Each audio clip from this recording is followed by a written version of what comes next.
Takže čaute, toto video bude fakt také choré.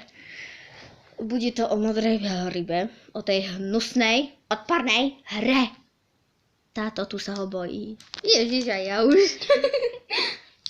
A jak sa volá druhá hra?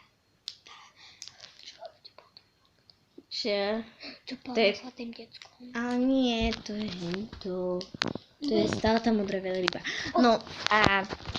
A videli sme aj druhú časť modrej veľryby. A tá je strašne strašidelná.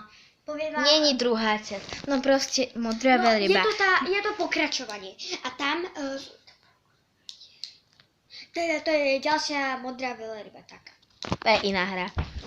No a proste tá hra, vy keď si ju stiahnete, zaregistrujete sa tam, všetko tam musíte pozadávať, adresu, e-mail, všetko. No a tým pádom ten kurátor vám bude posielať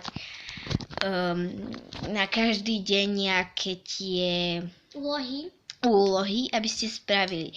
Napríklad o 2 ráno vám pošle, že... Alebo o 1, alebo o pol. Že máš stať proste najprv o 2 ráno. Prvá, hej? A 50, to je proste tá, že sa tam zabiješ. A posledná úloha je najhoršia. To vás donútia, aby ste sa zabili. Keď to neurobíte, ten muž alebo baba, to je jedno, zabije vašu rodinu. No alebo proste, že si bude sa vám vyhrážať, že si vás nájde a takéto.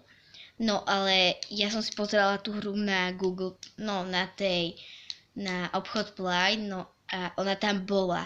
A potom na druhý deň som sa tam pozrela a už tam nebola. Takže asi ju vymazali, to je dobré.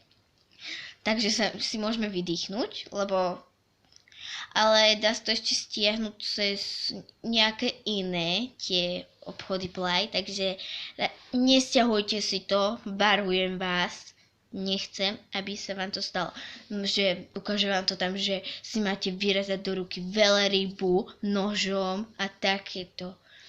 No a proste už mi je z toho zle. A keď to nespravíte, no tak... No a poviem vám jedno, čo si jeden chalan písal s tým kurátorom. Kurátor napísal, že sprav hento a hento. Ten chalan povedal, chod do riti, ty sprostý dement, lebo zavolám na teba políciu a mňa nezaujíma nejaká sprostá hra.